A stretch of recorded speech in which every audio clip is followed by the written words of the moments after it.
ഇന്ന് നമ്മൾ ഇഞ്ചി കൊണ്ട് ഒരു ചെറിയൊരു മരുന്നാണ് ഉണ്ടാക്കുന്നത്. അത് നമ്മുടെ ഈ തണുപ്പ് കാലത്തേക്ക് ഏറ്റവും നല്ലതാണ്. നമുക്കത് സ്റ്റോർ ചെയ്ത് വെക്കുകയും ചെയ്യാം. അപ്പോൾ അങ്ങനത്തെ ഒരു സാധനമാണ് ഉണ്ടാക്കുന്നത്. അതിനപ്പോൾ നമ്മുടെ ഇഞ്ചി ഇതൊക്കെ തോല് കളഞ്ഞ് വട്ടത്തിൽ മുറിച്ചെടുക്കണം കേട്ടോ. അതെടുക്കണം. പിന്നെ അതിന് വേണ്ട കൂട്ട് പഞ്ചസാര, കുരുമുളക്, 4 കരാമ്പു, ഇതാണ് വേണ്ടത് കേട്ടോ. അപ്പം നമ്മളിത് എങ്ങനെ ഉണ്ടാക്കുക എന്നുള്ളത് ഇഞ്ചിയൊക്കെ നേരാക്കിയ ശേഷം കാണിച്ചു തരാം കേട്ടോ. ഇപ്പം നമ്മൾ ആ ഇഞ്ചിയൊക്കെ ഇതുപോലെ സ്ലൈസ് ചെയ്തിട്ടുണ്ട്. അപ്പം നമ്മൾ മാക്സിമം ഇഞ്ചിയിലുള്ള വലിയ പോർഷൻ ഇതുമാതിരി നനുത്ത് സ്ലൈസ് ചെയ്ത് വെക്കുക എല്ലാം കേട്ടോ. എത്ര വേണമെന്നുണ്ടെങ്കിൽ അത് എടുക്കുക കേട്ടോ. അപ്പം അതിനനുസരിച്ചിട്ടാണ്. ഇനിയിപ്പോൾ ഈ ഇഞ്ചിയൊക്കെ നമുക്ക് ഇവിടെ തിളപ്പിക്കാൻ വെക്കാം വെള്ളം ഒഴിച്ചിട്ട്. ഒരു ഇഞ്ചി മുങ്ങോളം വെള്ളം വേണേ. അത് വേവാൻ വേണ്ടിയിട്ടുള്ള വെള്ളം നമ്മൾ പാനിലേക്ക് ഒഴിച്ചു. ഒരു 1.5 ഗ്ലാസ് വെള്ളം ഒഴിച്ചിട്ടുണ്ട്. ഇനി അതിലേക്ക് ഇഞ്ചി ഒന്ന് വേവാനായിട്ട് ഇങ്ങനെ വളർത്തിയിടാം.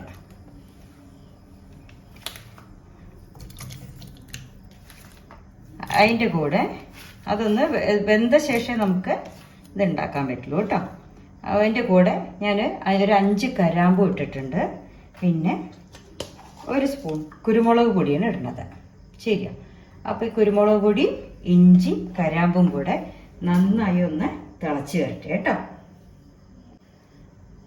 ഒന്ന് ചെറുതായി ഇളക്കി കൊടുത്തിട്ട് അടച്ചു വെക്കാം. എന്നിട്ട് ഇഞ്ചി വെള്ളം ഒഴിച്ചിട്ട് കുരുമുളക് പൊടി, കരാമ്പും ഇട്ടിട്ടുണ്ട്. ഇനി നമ്മളിതൊന്ന് അടച്ചു വെച്ചിട്ട് തിളപ്പിക്കാം. നന്നായി തിളച്ചിട്ട് ഇഞ്ചി ഒന്ന് വേവട്ടെ കേട്ടോ. നന്നായിട്ട് തിളക്കട്ടെ. ഇപ്പം നമ്മുടെ ഇഞ്ചി നന്നായിട്ട് വെന്തിട്ടുണ്ട്. അപ്പോൾ കുരുമുളകിൻ്റെ എരിവും ഇഞ്ചിയുടെ ടേസ്റ്റും ഒക്കെ ആയിട്ട് നല്ല വാസനയും പുറത്ത് വരുന്നുണ്ട് കേട്ടോ. ഇനി അതിലേക്ക് എന്താ ഇടേണ്ടത് വെച്ചാൽ നമ്മൾ 1 കപ്പ് പഞ്ചസാര അതിലിടുക. അപ്പം ഇഞ്ചി വെന്ത ശേഷം ഈ പഞ്ചസാര അതിലിടാൻ പാടുള്ളൂ കേട്ടോ.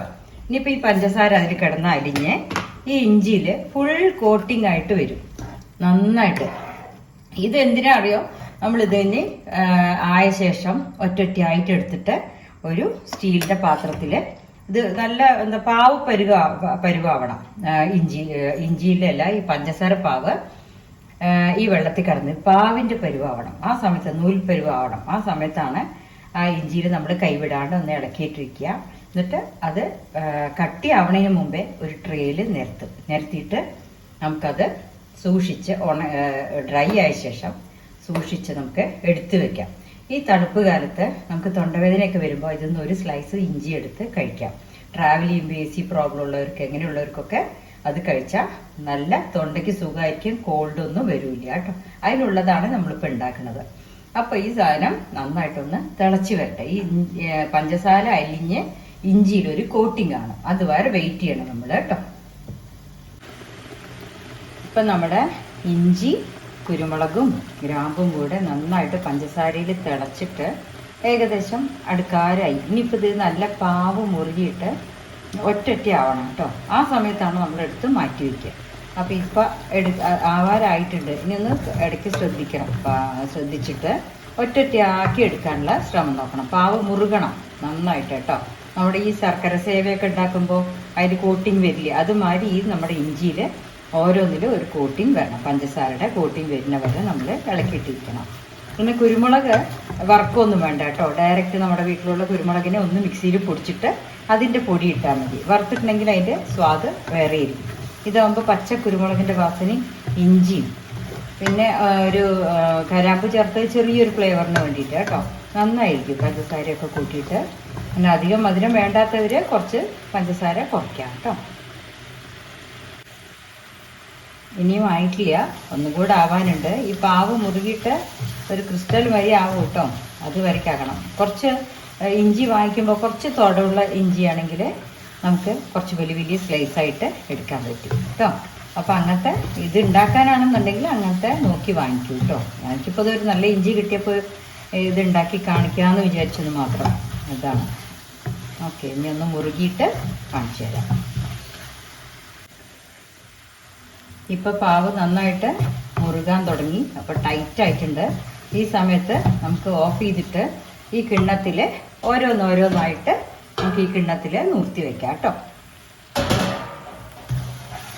നന്നായിട്ട് മുറുകാൻ തുടങ്ങും. അപ്പോൾ ഇത് ചൂടാറി തണുത്ത ശേഷം നമുക്ക് ഓരോന്നോരോന്നായിട്ട്, തണുക്കല്ല അതിന് മുമ്പ് ഇപ്പം തന്നെ നമുക്ക് എടുത്തിട്ട് വിട്ട് വെക്കാം. ഓരോന്നായിട്ട് എടുത്ത് വെക്കാം. അപ്പോൾ പെട്ടെന്ന് ആയി കിട്ടണമെങ്കിൽ ആ മുറുക്ക ഒന്ന് റെഡി ആയാൽ മതി.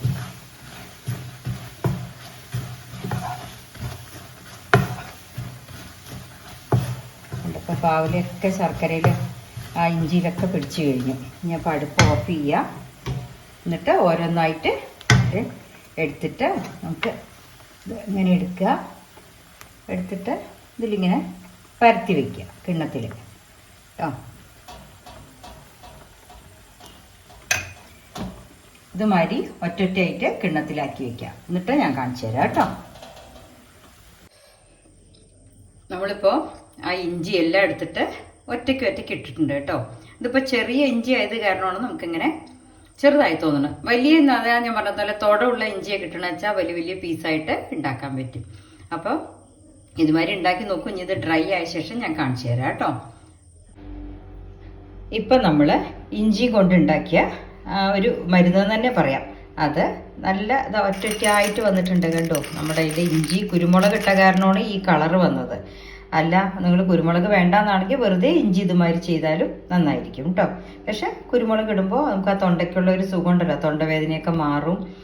ഇത്തിരി ചുടുവെള്ളം കുടിച്ചാൽ മതി. വല്ലാണ്ട് മരുന്നിലേക്കൊന്നും പോകേണ്ട ആവശ്യമില്ല. നല്ല കുരുമുളകിൻ്റെ ഇഞ്ചിയുടെയും ഒക്കെ വാസനയാണ്. ഇത് ഡ്രൈ ആക്കി നമുക്ക് എത്ര കാലം വേണമെങ്കിൽ എടുത്തു വെക്കാൻ പറ്റും. ഒരു ബോട്ടിലാക്കി സൂക്ഷിച്ചാൽ മതി കേട്ടോ. ഒരു പ്ലാസ്റ്റിക്കിൻ്റെ ഡബ്ബയോ എന്തെങ്കിലും ഒന്ന് സൂക്ഷിച്ചാൽ മതി. വേണ്ടപ്പോൾ എടുത്ത് കഴിക്കാം.